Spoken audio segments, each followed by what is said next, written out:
r/AskReddit. What family secret was finally spilled in your family? That my parents had to get married. They always told us they got married in 1961, but it was 1962, 3 months before my sister was born. What's amusing is that my father was an accountant who was insanely fast with math. Whenever he was asked how many years they'd been married, he'd be off by 1. My mother would correct him through clenched teeth and then my father would nod and agree.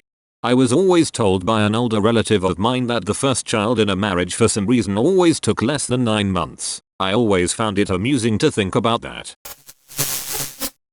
When my paternal grandfather died, the federal government reached out to do a state funeral. He'd been career army and a colonel, so we didn't question it. Then the funeral came and they went all out. Huge procession, people showing up who are really big names, like heads of departments, senators, retired senators, people from the CIA and State Department. It was nuts and we were all super confused. Turns out he was a key dude in the OC during World War II, and when the OC splintered into the CIA and Secret Service, he went the Secret Service route. He wasn't on White House detail, but instead worked in a covert office that dealt with counterfeiting and currency. He went blind when I was a toddler and retired from the army for whatever reason. He told no one about all his covert work with the OC and Secret Service, and the only person who knew, my grandmother, was sworn to secrecy and never told anyone. My father grew up thinking he was just a colonel working on base. Only after his death were we given all sorts of cool shit like publications by him, lectures given by him, and all kinds of things from various things he did and was known for. All I knew him as was a blind old man who was perpetually smoking,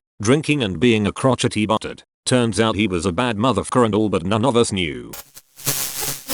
When I was 5 years old, 1988, Santa Claus left a Nintendo on our front porch. It was wrapped in newspaper, and my parents had no idea who gifted it to us. My dad, particularly, tried to figure it out. He was always suspicious that it had been a family friend. It was by far the best gift of the year, and we played it all the time throughout our childhood. My dad died in 2004. Last Christmas, my mum explained that she was the one who had bought it and surreptitiously placed it on the porch. My dad really liked to be in control of things and had forbidden the purchase. She knew better. She didn't tell a soul for 30 years. Thanks, Mum. Thanks for watching. Don't forget to like, follow, and share.